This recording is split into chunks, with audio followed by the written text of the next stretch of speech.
If you go north on Washington Avenue from downtown Vicksburg out toward the Highway 61 bypass, you'll drive through the Waltersville community and the Kings community. You've been doing that for a long time. You may have never noticed it before, but now you will, because there's a new sign out there letting you know where you are.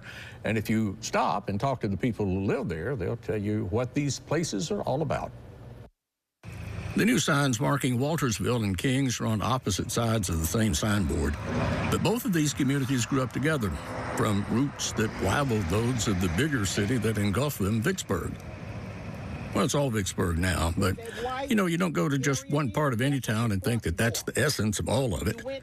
And I think that's what Waltersville and Kings are trying to do today, to reestablish their identity and their individuality and throw some light on their contribution to the whole.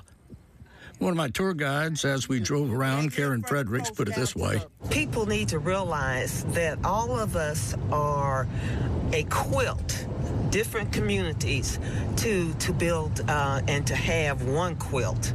All of us are a part of our history.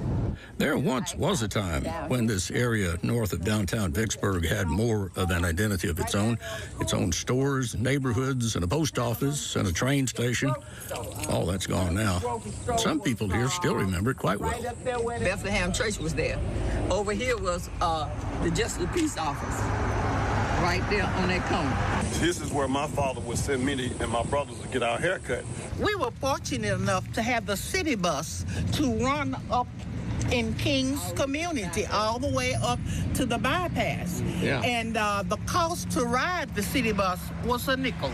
There's a reason for this sentimental journey around town into the past. It occurred to the longtime residents of Kings and Waltersville that as the tangibles of their communities are being lost, the buildings and the houses, some of the intangibles were disappearing too. Zelmarine Murphy put it this way. With not only the community, but we want the state of Mississippi and farther out to be aware of small communities made positive impacts on the cities that were established. How they were raised is slipping away. Lula Mae Jones remembers. Our parents taught us to get an education. Yeah. Education was the most important thing. My mother was the PTA president for 25 years at Kings Elementary School. So we piled into a few cars and rode around. Some of the old landmarks are still here, particularly an artesian well that flows from a hillside that served the entire community with fresh water. Spout Springs. You can see a large amount of water still flowing right there. Can you see it? Yes, I could. And the water was clear. Not a gusher, but enough to fill bottles and jugs from a pipe that used to be here. The pipe's gone now. But the water still flows. Cool and clear and clean. This is a historical spot because Ulysses S. Grant came right through here on this dirt road. We are told he and his soldiers on their way over to Spout Springs.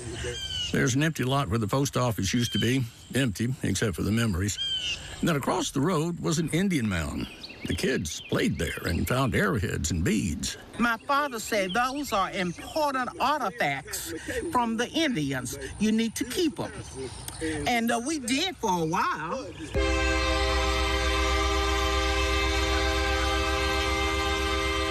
And between the world wars, the last place where the feet of many African Americans touched Mississippi soil was right here, when they stepped aboard a train at Kings as they migrated north to Chicago, Detroit, and Milwaukee.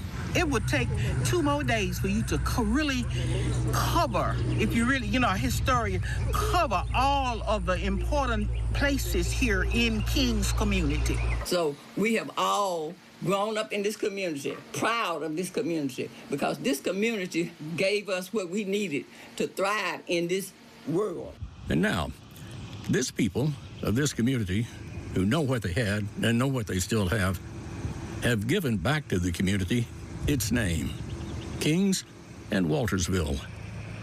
So when you pass this sign, you'll know you aren't just anywhere, you are somewhere where life was lived and still is, where values were important and still are. And if it ever comes up in the conversation, now you can say you've been here, now that you know where it is.